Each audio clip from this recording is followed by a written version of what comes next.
Why was no one listening to her?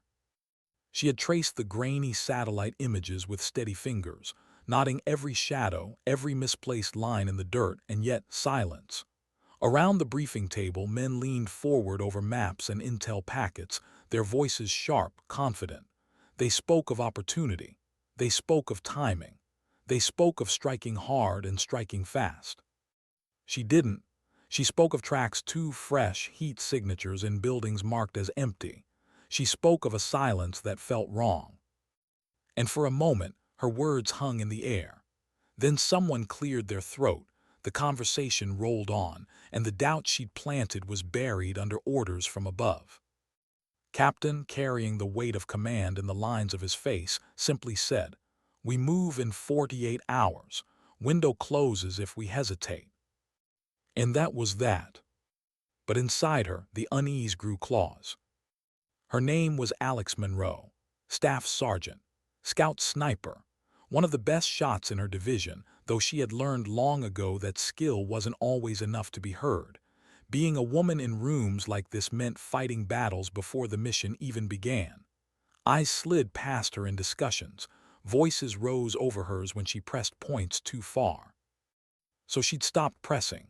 She observed, listened, and stored doubts like ammunition. And tonight, staring at the photographs of that remote Afghan valley, locals called it the Devil's Playground. Her instincts screamed louder than the chatter in the room. It wasn't paranoia, it was experience. She'd been here before. Not this exact valley, not these jagged ridges clawing at the sky, but ambushes wore the same mask in every country.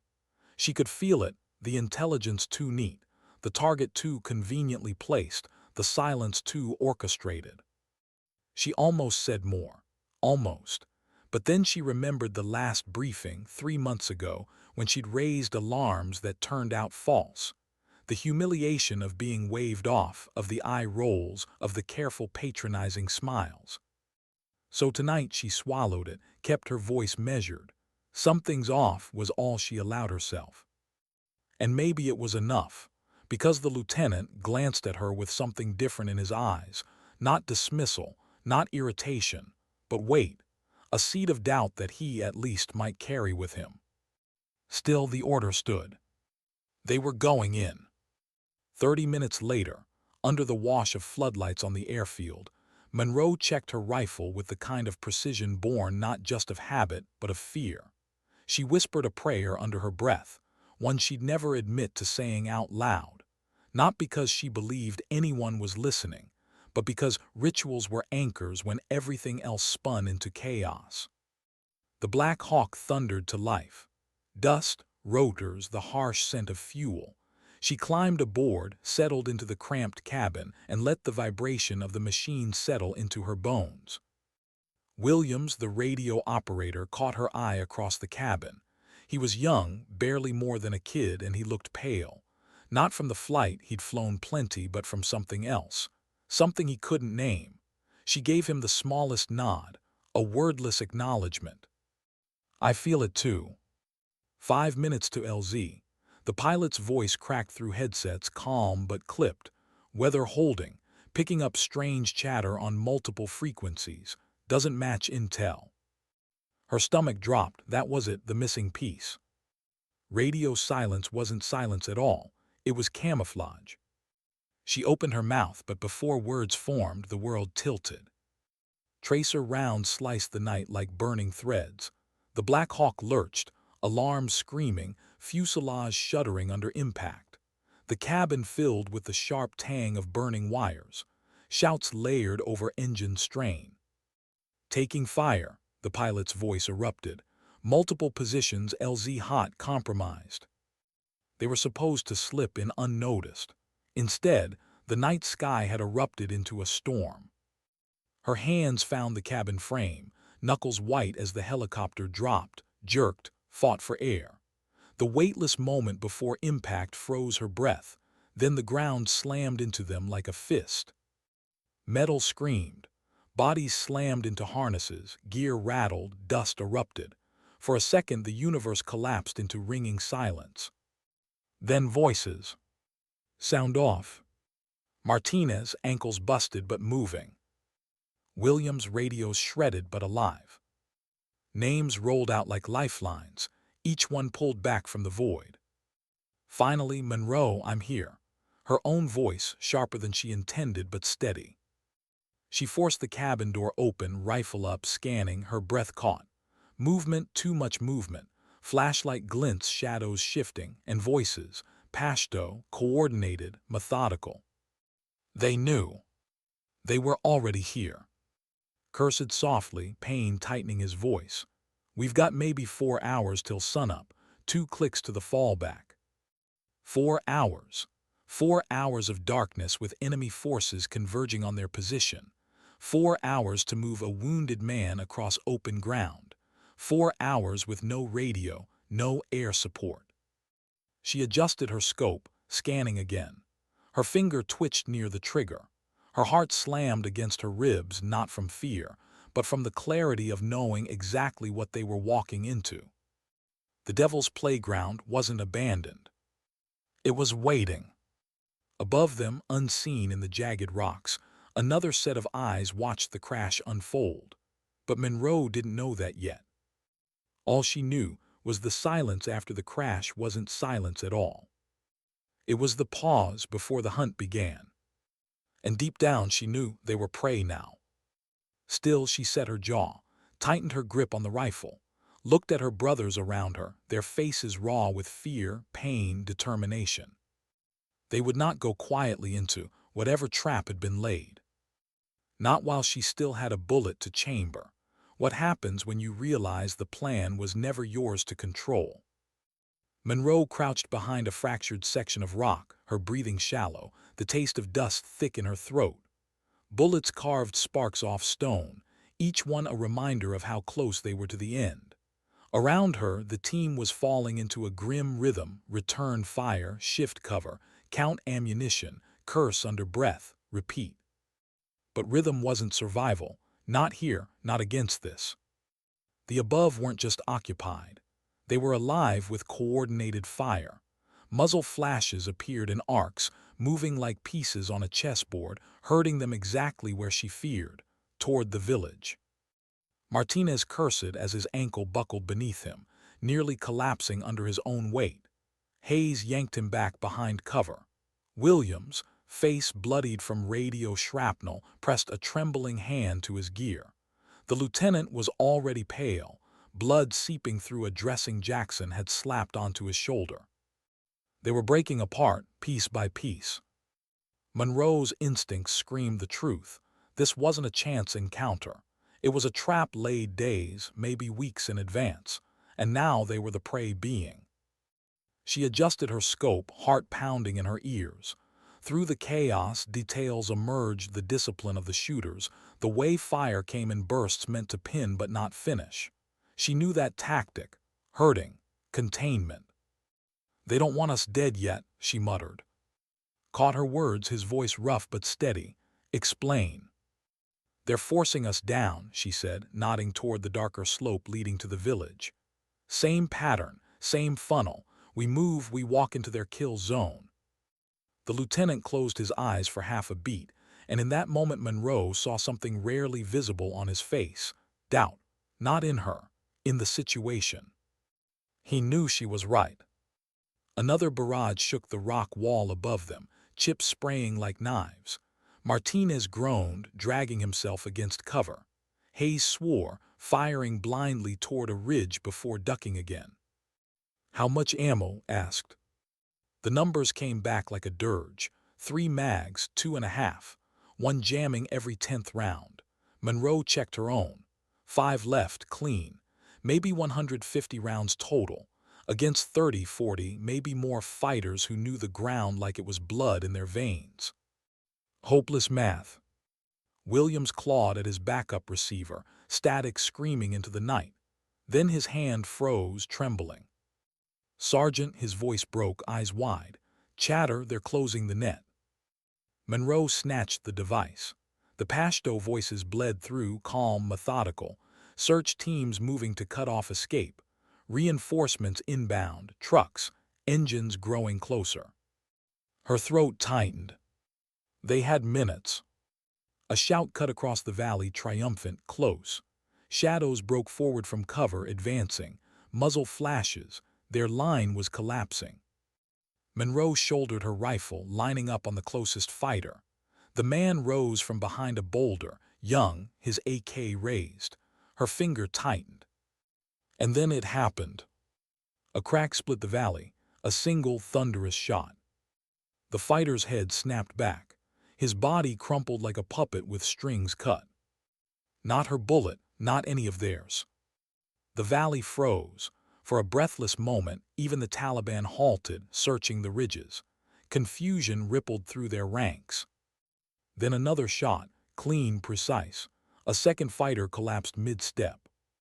Different angle, different ridge. Impossible. Monroe's pulse surged. She pressed her scope to her eye, scanning frantically, searching for muzzle flash, for movement. Anything. But whoever it was, they were invisible. The team looked at her, then at each other. Hope and disbelief tangled on their faces. "Sniper," Hayes muttered. Another shot. A third body dropped. The panic this time was visible, the fighters shouting to each other, fire scattering wildly at rocks, at shadows, at ghosts. Monroe's lips parted. Whoever it was, they were beyond skilled. Shots that distance in that terrain with that speed.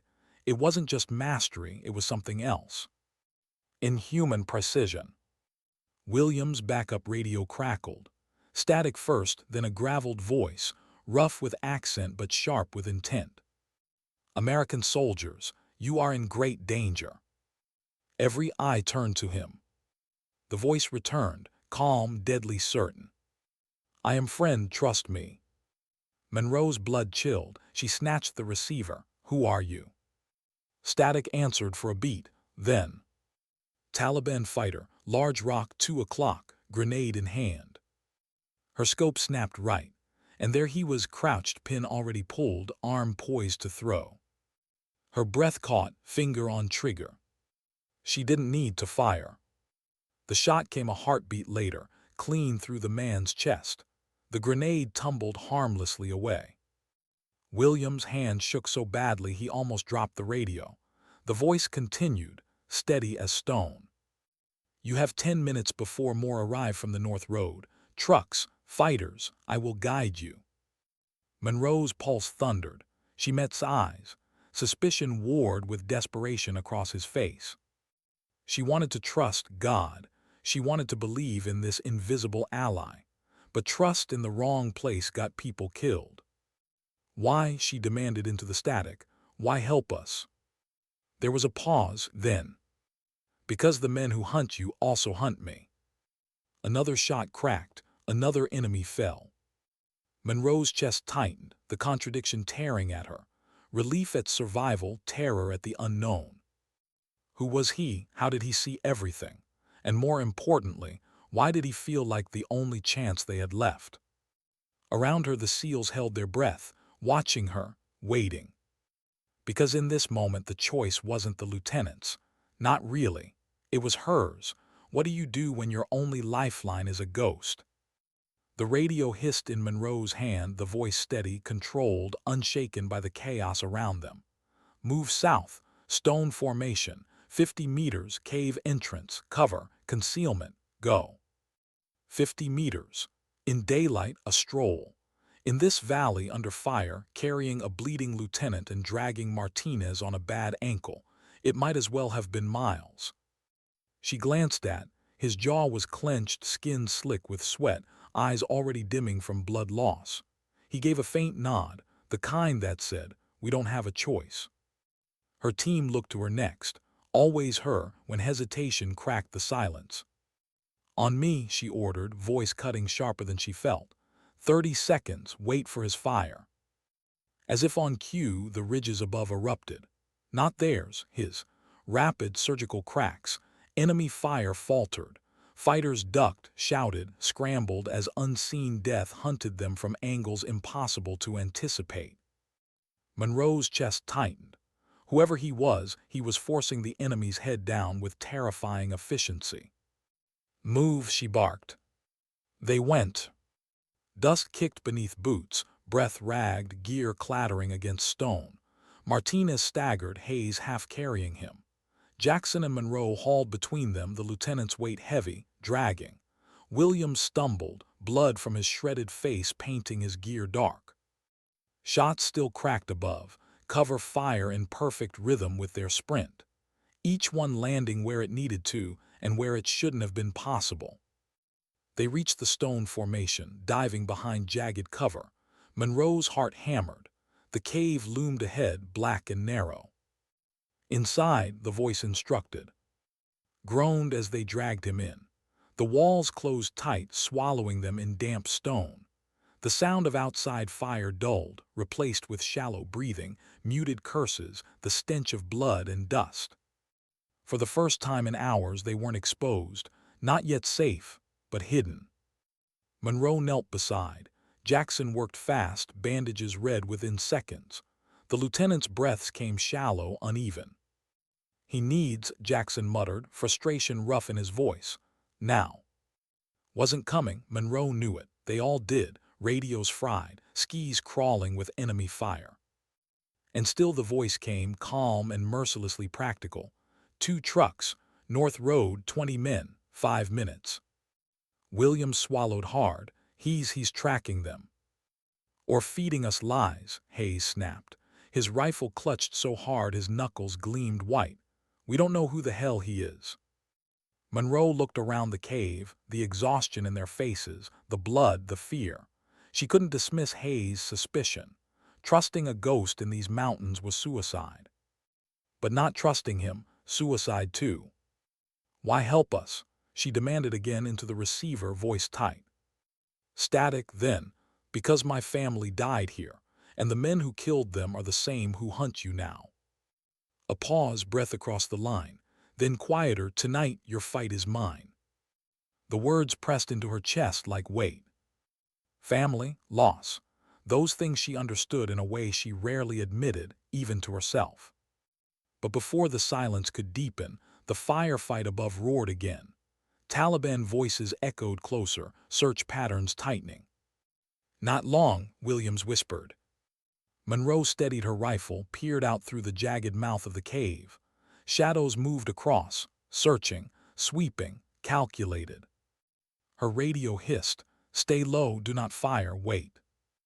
It went against every nerve, every drilled instinct, waiting while enemies closed in, waiting while her lieutenant bled. Her hand trembled against the rifle stock, not from fear of death, she'd made peace with that years ago, but from the unbearable weight of letting someone else pull their strings. What if he wasn't what he said? What if this was all just another funnel, another lie? Her eyes caught movement, muzzle flash on the ridge. She aimed. Her finger grazed the trigger. Then a crack rang out, clean and final. The flash went dark. The body tumbled from cover. She exhaled. The shot wasn't hers. The radio returned. Now South Tunnel, I guide you. Martinez hissed in pain as Hayes hauled him up. Groans deepened as Jackson and Monroe carried him again. One step, then another, into the tunnels, into blackness. The passage was narrow, jagged. Their gear scraped walls, every sound amplified tenfold. Dust choked their lungs. Williams stumbled twice, nearly collapsing, but Monroe caught him each time, forcing him onward. Claustrophobia pressed hard, stone closing in, the dark swallowing them whole. She hated caves, always had, the feeling of earth above, of no sky, no exits, trapped. Her heartbeat pounded against her ears. She thought of her mother then, how she used to tell her as a girl, when you can't breathe, when the dark feels too heavy, just count. 1, 2, 3, and remind yourself you're still alive. Monroe counted, steps, breaths, seconds, anything to remind herself she was still moving, still alive. Finally, faint light opened ahead. They stumbled out onto another ledge.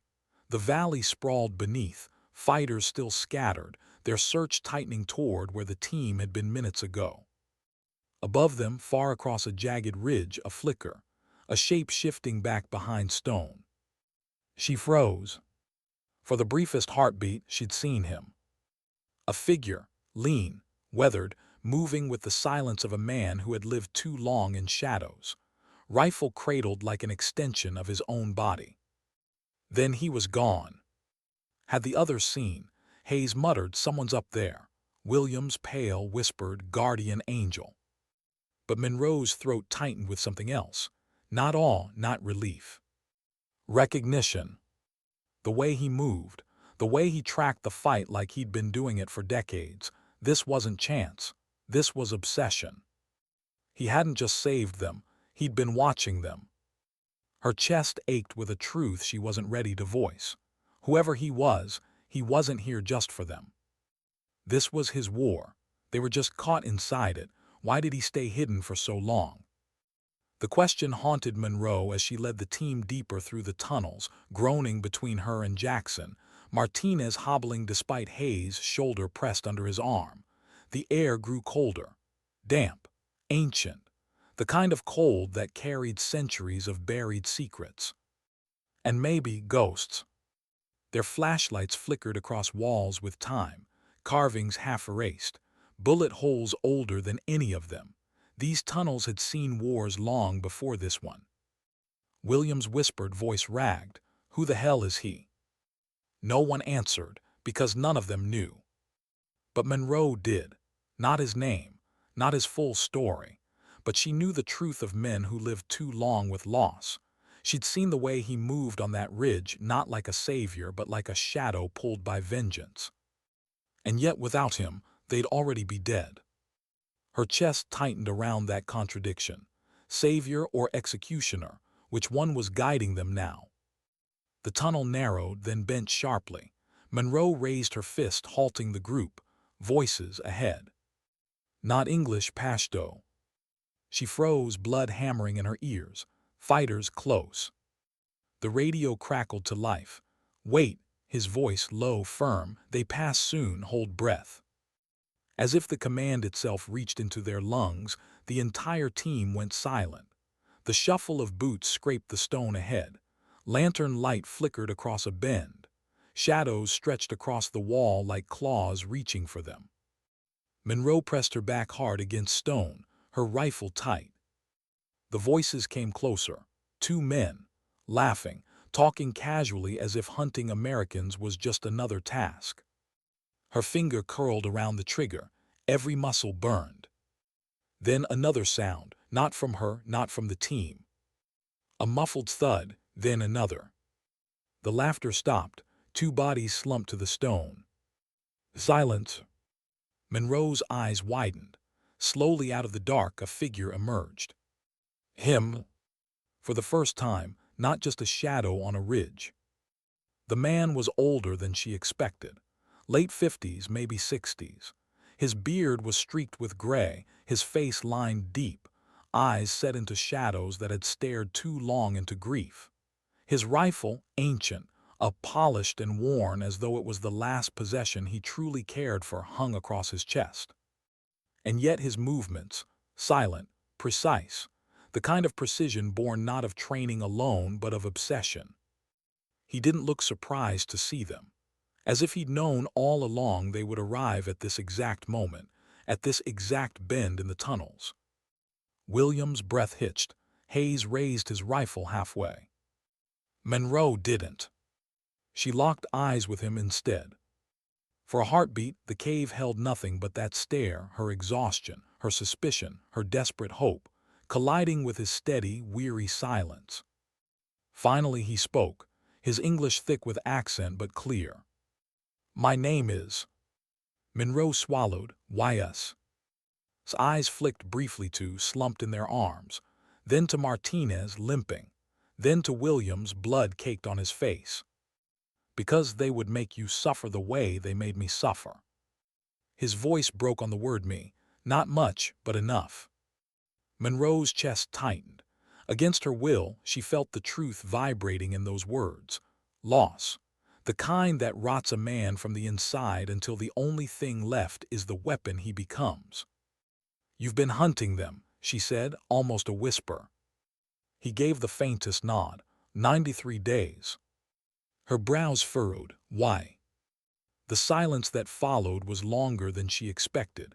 His jaw worked, eyes flicking down as if he couldn't quite look her in the eye. Finally, he pulled something from his sling. A photograph. He held it out. She didn't want to take it, didn't want to see, but her hand lifted anyway. A young man, a woman, smiling. His voice cracked. My son, my daughter-in-law, teachers, they taught girls. The air thickened around them. No one spoke. Even Hayes, who bristled at every shadow, lowered his rifle a fraction. His tone hardened again. The men you fight tonight are the same who made me watch them die. Monroe's stomach nodded. Here it was, the truth, not clean, not simple. A man not driven by allegiance to them but by his own war. She handed the photo back, met his gaze. We're not executioners, she said quietly. We're soldiers, we take prisoners. His eyes narrowed. A faint smile without warmth curved his lips. Your mercy is weakness here. They will not show it. Monroe bristled, her voice sharper now. Mercy isn't weakness, it's discipline. It's what separates us from them. Their eyes locked, steel meeting stone. And for the first time she saw it, the fracture in him. Not anger, not defiance, but the faintest tremor of grief that hadn't yet hardened to hate. The sound of boots echoed again in the distance. Taliban, searching. The war wasn't pausing for their moral debate. Slung his rifle, moving with surprising fluidity despite the bandage darkening at his thigh. You follow me, he said simply, or you die here. Groaned. Monroe looked back at her team, battered, bleeding, clinging to the sliver of hope this stranger offered. Her throat tightened around the choice. Trust him and risk betrayal. Refuse him and guarantee death. She nodded once, short, controlled, lead. His eyes flickered, maybe surprise, maybe approval. He turned into the tunnels. And the SEALs, American soldiers led now by a grieving Afghan ghost, followed into the dark. But as Monroe adjusted her rifle and steadied her breath, she whispered under it. This isn't over, not between us. Because even as his shadow led them, she knew. This man wasn't just saving them. He was using them. And before the night was over, she would have to decide, was he their salvation, or the final trap? How do two hunters move when they do not trust each other? The tunnels spat them out onto a rocky shelf, dawn still an hour away. Cold air slapped Monroe's face, sharp with dust and cordite. Below, the valley stretched wide, alive with shadows, Taliban fighters combing the ground like wolves circling wounded prey. Crouched first, his steady eyes scanning with the calm of a man who had lived in crosshairs for months.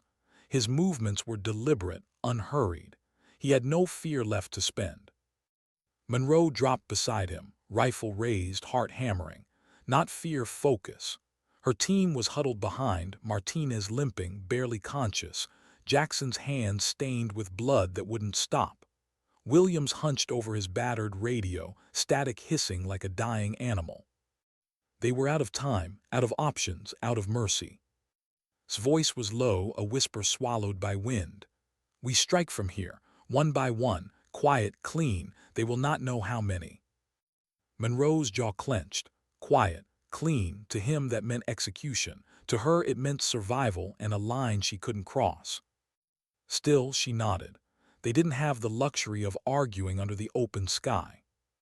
The first fighter below paused near a dead tree, adjusting his weapon, tapped Monroe's arm. This one, deaf in left ear, always turns wrong way. Her scope locked. She saw it. The slight tilt of the head, the slow, practiced habit of someone who never heard danger from one side. Her breath slowed, finger curled. Crack. The body folded without sound. Not her shot, his. She flicked her gaze at him, eyes burning. You don't call my trigger. Didn't look away from his scope.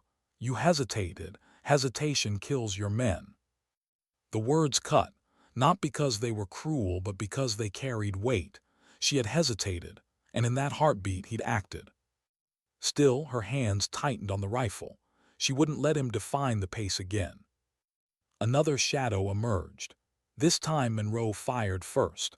The shot landed clean, the figure dropping into dirt before he even reached cover. His eyes flicked to her, unreadable, then the faintest nod. And so it began.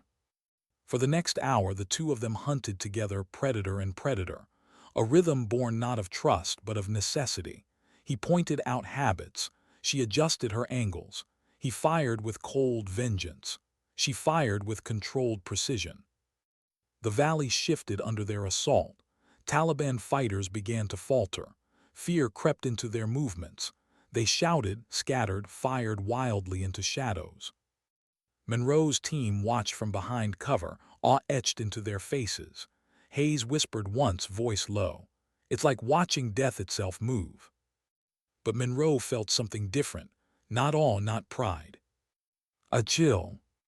Because wasn't fighting for survival. He was feeding something inside him. Each kill was a prayer, a ritual, a promise whispered to ghosts only he could hear. At one point, Monroe saw his lips move between shots, words she didn't understand, whispered to beads looped around his sling. His eyes weren't on the battlefield anymore. They were in the past. She wanted to shake him, to remind him this wasn't justice, it was vengeance. But the battlefield didn't care about philosophy. It only cared about who kept breathing. Two more, murmured, eyes sharp through his scope. The one with the red scarf. He laughed when my son begged. He is yours if you are fast. Monroe's chest tightened. She saw him, young, maybe 25, a fighter like any other, but now stained with memory's pain. Her breath stuttered. She didn't want to take it, didn't want to carry his ghosts. But then groaned behind her, voice thin as paper. "Do it, Sergeant, end it." The shot cracked, the red scarf dropped. She lowered her rifle, throat raw, not from recoil, from the weight. "Good," said softly, too softly, almost tender. And she hated that word on his lips. The valley quieted. Smoke rose from abandoned fires. Bodies lay scattered like discarded chess pieces. For a moment it felt like silence. Then Hayes hissed, eyes wide through binoculars. "Movement, trucks, North Road." Monroe's scope snapped up, dust rising, headlights bouncing. Two battered pickups grinding toward the valley, fighters packed in the beds.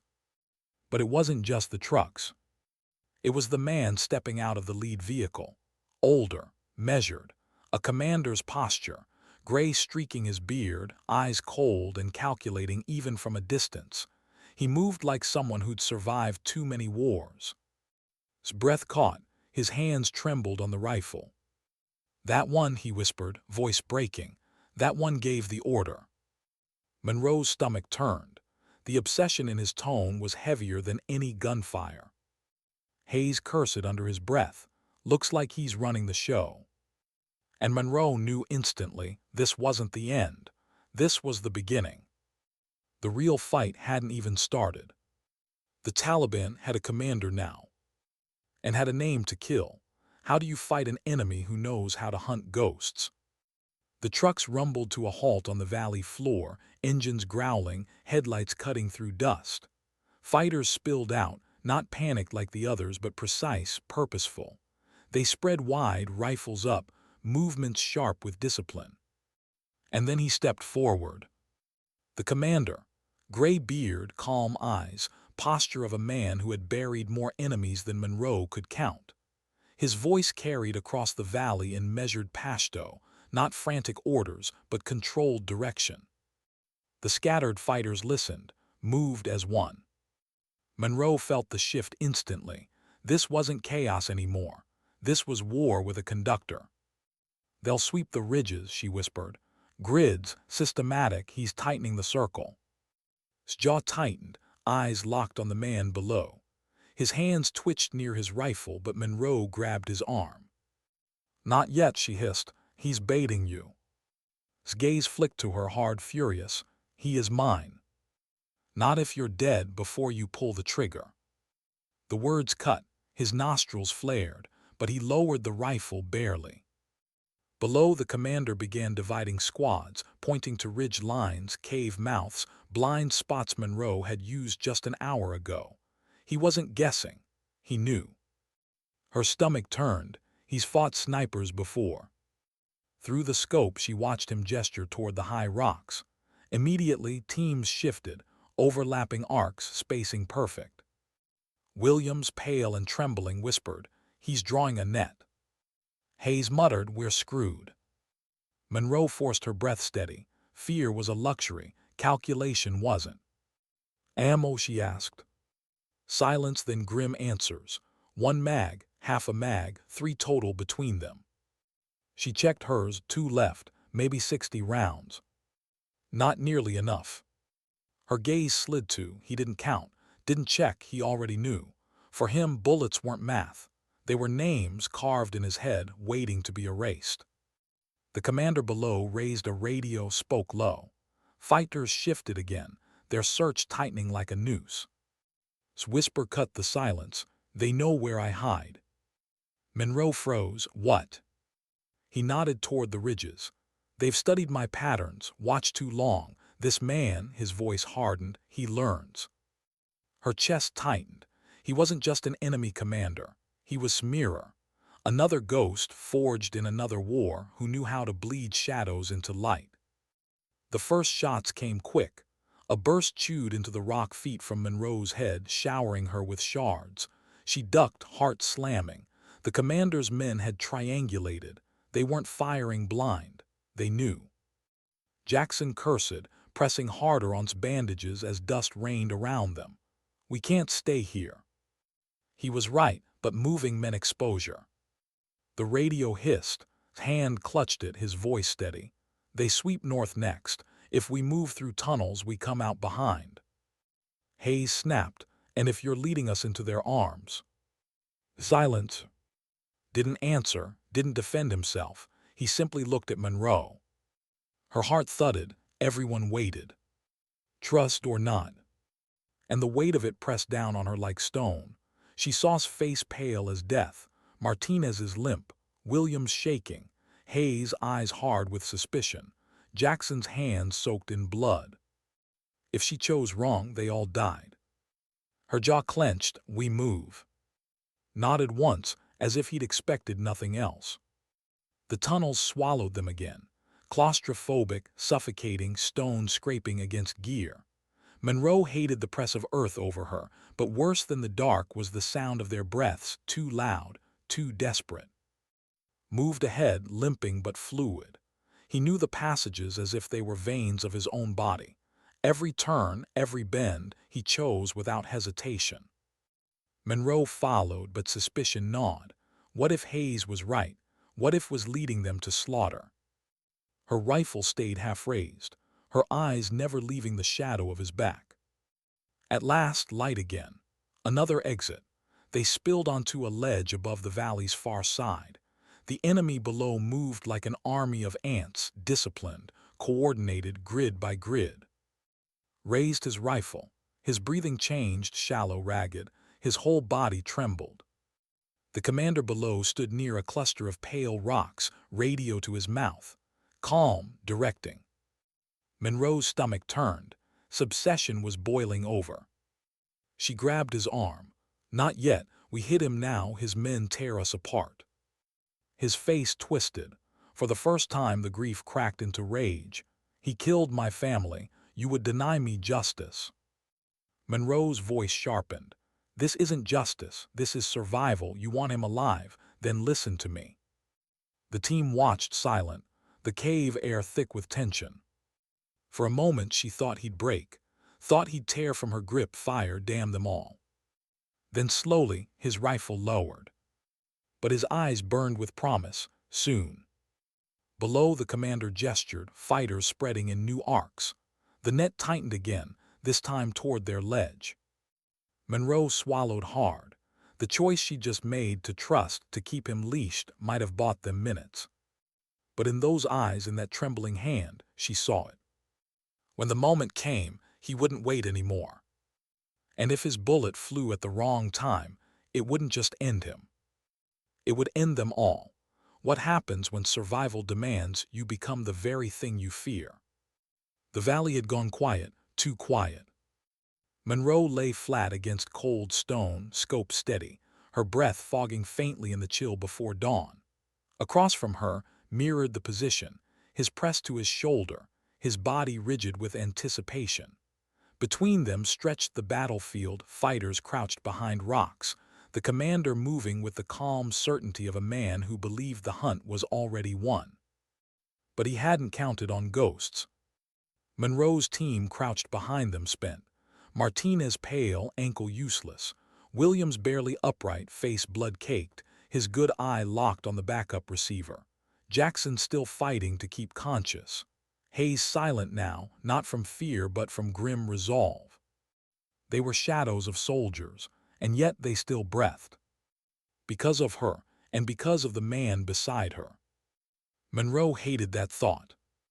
The commander raised his hand, signaling a squad forward. Fighters moved in a staggered line, sweeping low, rifles ready. Too disciplined, too practiced. Her stomach tightened. If we let them close, it's over. Her lips brushed the radio. On my mark, we break them now. His jaw flexed, his voice was gravel, and the commander. Alive, she snapped. My call, not yours. For a moment she thought he would argue, but then his finger settled against the trigger, and he nodded once. Monroe inhaled 3, 2, 1. The valley erupted. Her first shot dropped the lead fighter before his boots hit the next stone. Followed a heartbeat later, clean through another chest.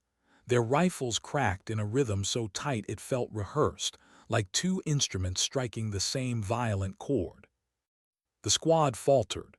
Shouts in Pashto rang out, confusion flooding the line. Fighters scrambled for cover, but cover meant nothing against angles that cut through their safe zones like knives. Hayes opened fire from the flank, his M4 chattering short bursts. Martinez, gritting through pain, laid suppressive rounds. Even Williams, trembling, lifted his sidearm, firing into the dust. For the first time that night, it wasn't the SEALs who were cornered. It was the hunters. The battlefield twisted, chaos where there had been control. Bodies fell, dust rose, shouts turned to screams. Through her scope, Monroe tracked movement, a fighter breaking left, another climbing high to flank. Each time a crack from his rifle dropped them mid-stride. His accuracy was terrifying. Not human instinct, not just skill, something colder. He whispered between shots, names not to her, to himself. Shad gone crack. Gone crack. Each kill wasn't a tactic, it was a ritual. Monroe's throat tightened, bile rising. This wasn't justice. This was obsession burning through flesh. Focus, she hissed. Stay with me. But he didn't answer. His world was smaller now, just scope, trigger, ghosts. Another squad tried to advance on the trucks. Monroe fired fast, precise, cutting two down. Hayes screamed, reloading. Bullets tore the rocks inches from his head. Monroe shifted, lined up the machine gunner on the pickup, squeezed.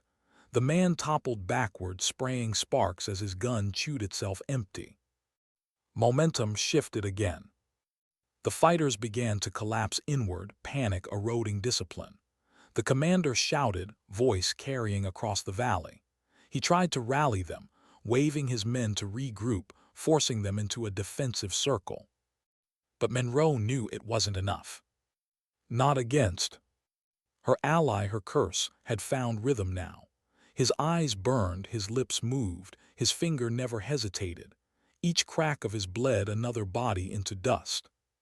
She fired beside him, heart hammering, breath ragged.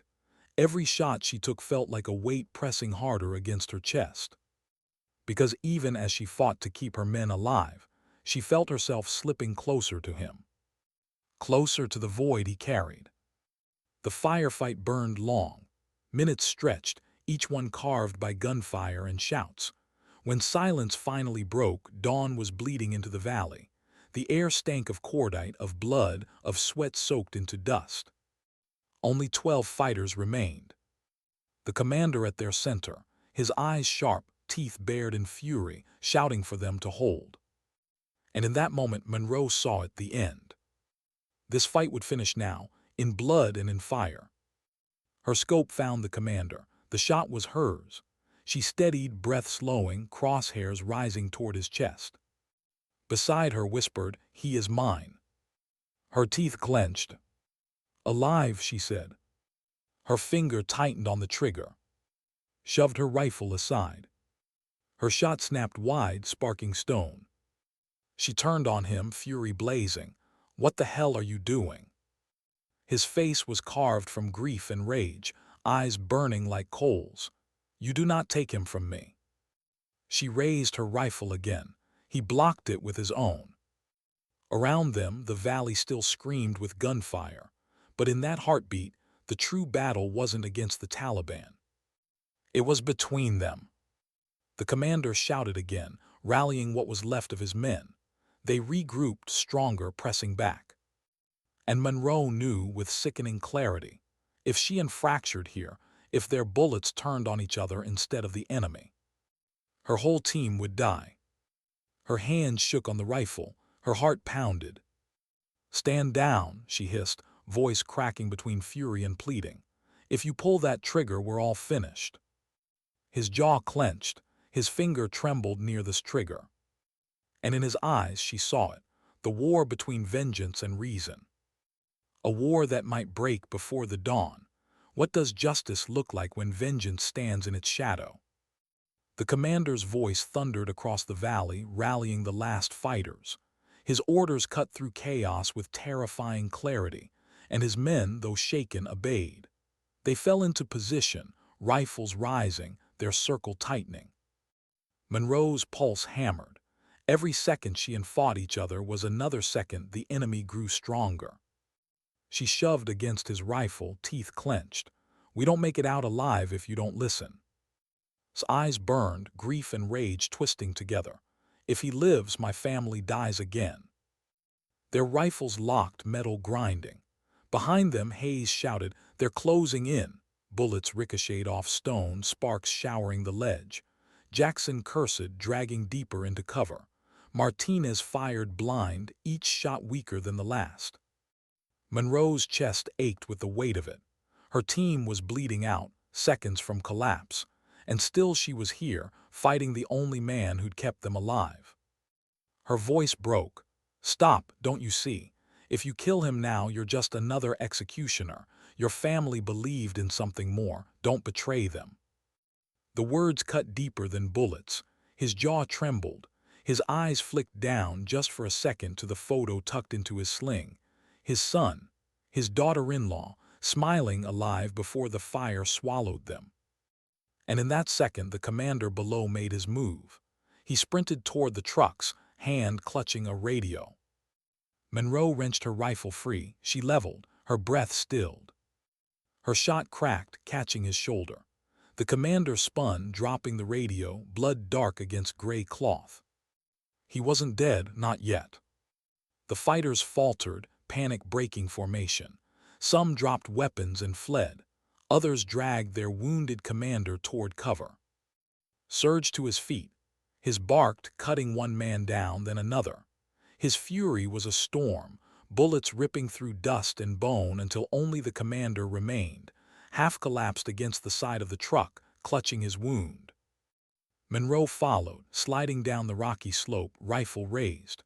Her boots dug into dust, every muscle ready. The commander looked up at her. His eyes, even bloodied, carried no fear, only defiance. Behind her, limped forward, his rifle leveled, breath ragged. "This is mine," he hissed. Monroe's finger tightened on the trigger. She blocked his aim with her body. "Alive, he stands trial." The air between them vibrated, heavier than gunfire. His whole body shook. His finger hovered over the trigger. His eyes brimmed not with tears but with fire. "He butchered them." His voice cracked, raw and jagged. "He made me watch." Monroe's throat ached. She saw her own reflection in him, not his grief, but the emptiness waiting if she surrendered to it. She thought of all the times she had swallowed her voice, all the battles fought in silence, all the men who told her what she couldn't be. And she realized the truth. Mercy wasn't weakness. It was the only power she had left. Her voice was low, steady. If you kill him, you let him decide who you are. If you let him live, you decide. Froze, his chest heaved, his hands shook. Then slowly, painfully, he lowered The commander spat blood, his curse in Pashto rasping through cracked lips. But Monroe was already moving, zip ties snapping around his wrists. It was over. The sound of rotors filled the valley, faint at first, then louder. Two black hawks appeared against the bleeding dawn, sweeping low. Dust stormed across the ground as the birds descended, side doors yawning open. Relief ripped through her chest so sharp it almost hurt. Hayes waved them down. Jackson and Martinez hauled onto a stretcher, rushing him toward the bird. Williams stumbled behind, pale but alive. Monroe tightened the last knot around the commander's wrists, dragging him upright. He hissed, but she didn't flinch. Stood apart, watching. The downwash tore at his beard, flung dust across his face, but he didn't move. His hung at his side, the sling cutting into his shoulder. Monroe approached, shouting over the rotors, "Come with us." His eyes for the first time softened, but his head shook. "These mountains are mine," he said. His voice was calm, "and I still have names." Her chest clenched. "You don't have to live like this." He almost smiled, not warm, not cruel, just weary. "And you don't have to die here, go." She searched his face, desperate for something, hope maybe, but all she found was resolve. So she nodded, once sharp. Then she turned, dragging the commander toward the helicopter, every muscle screaming, every nerve alive. As she climbed aboard, she looked back one last time. Stood on the ridge framed by dawn, alone, a shadow fading into dust and wind. And she knew she would never see him again. 6 months later. A sterile debriefing room, white walls, humming lights. Monroe sat stiff in her chair, uniform pressed, hands folded. Across from her, intelligence officers flipped through folders, eyes scanning lines that meant nothing of what truly happened. They spoke of ambushes, tactical retreats, enemy losses. They spoke of commendations, medals, reports. Not one spoke of. In her own written statement, she had called him an unknown local asset, nothing more. Because how do you write a ghost into a report? Survived, barely. Martinez recovered. Williams carried scars on his face that no surgery would erase. Hayes never again cracked a joke. Jackson stopped talking about retirement. And Monroe. She carried a silence heavier than any wound. At night she dreamed of dust and stone, of whispers in the dark, of a rifle cracking with impossible precision. Sometimes she dreamed of eyes, the way they burned, the way they broke. And sometimes she wondered, did she save him by stopping him that night, or damn him to keep killing in shadows until the mountains claimed him? But she knew one truth.